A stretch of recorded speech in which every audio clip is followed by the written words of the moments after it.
Now here is a practical technique. The first thing you do, you must know exactly what you want in this world. When you know exactly what you want, make as lifelike a representation as possible of what you would see and what you would touch and what you would do and physically moving in such a state. For example, suppose I wanted a home, but I had no money, but I still know what I want. I, without taking anything into consideration, I would make as lifelike a representation of the home that I would like, with all the things in it that I would want. And then, this night, as I would go to bed, I would, in a state, a drowsy, sleepy state, the state that borders upon sleep, I would imagine that I am actually in such a house, that were I to step off the bed, I would step upon the floor of that house. Were I to leave this room, I would enter the room that is adjacent to my imagined room in that house. And while I am touching the furniture and feeling it to be solidly real, and while I am moving from one room to the other in my imaginary house, I would go sound asleep in that state. And I know that in a way I could not consciously devise, I would realize my house. I have seen it work time and time again. If I wanted promotion in my business, I would ask myself what additional responsibilities would be mine were I to be given this great promotion. What would I do? What would I say? What would I see? How would I act? And then in my imagination, I would begin to see and touch and do and act as I would outwardly see and touch and act were I in that position.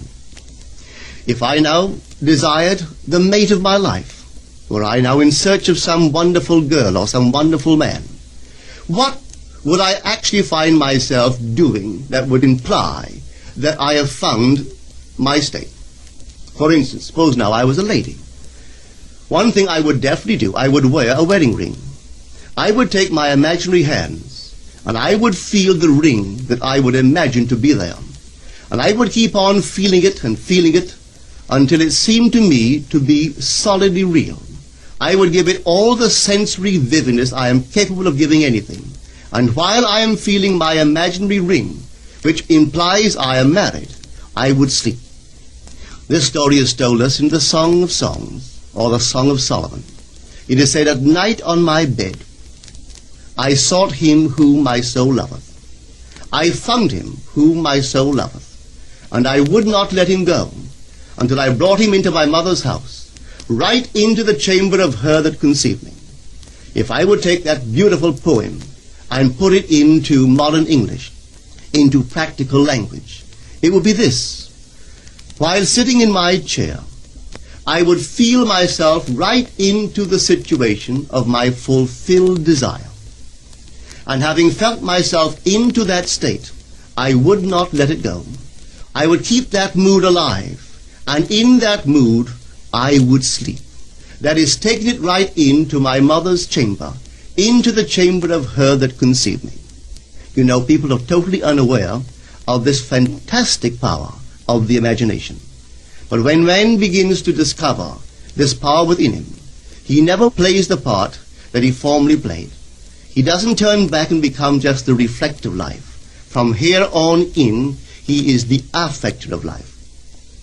The secret of it is to center your imagination in the feeling of the wish fulfilled and remain therein. For in our capacity to live in the feeling of the wish fulfilled lies our capacity to live the more abundant life. Most of us are afraid to imagine ourselves as important and noble individuals, secure in our contribution to the world, just because at the very moment that we start our assumption, reason and our senses deny the truth of our assumption.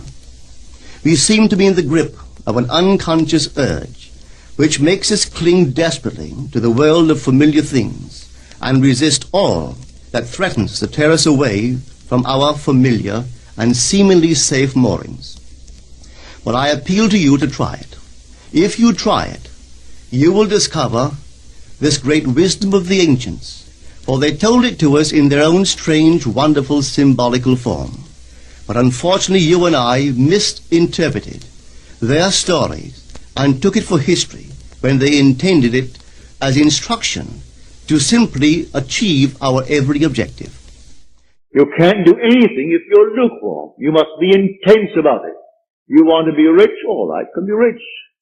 You want to be known? You can be known. No matter what you want, but you must be intense about it. And then commune with your own heart upon your bed, and then let it drop. So I say to everyone here, believe me, your own wonderful I amness, your consciousness, your wonderful human imagination, that is God. And all that you behold, though it appears without, it is within, in your imagination, of which this world of mortality is but a shadow.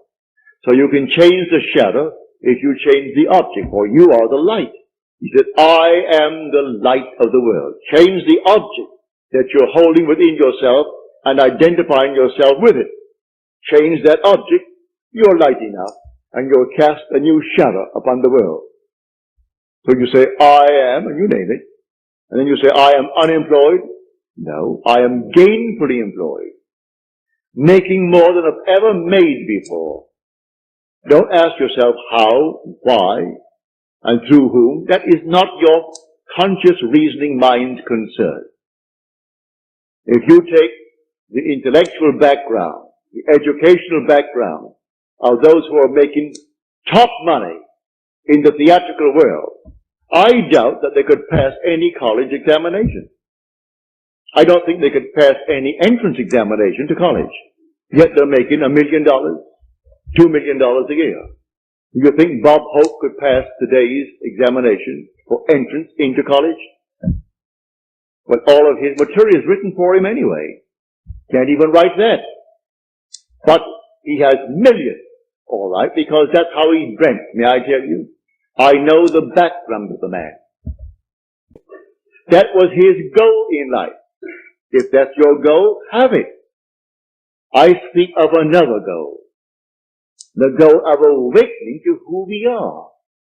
When man awakens from this dream, the whole vast world and all that it contains is as nothing to the being that you are. You came down from heaven, where the whole is yours. As you're told in the 50th Psalm, if I were hungry, I wouldn't tell you, for the world is mine, and all within it. The cattle on 1,000 hills are mine.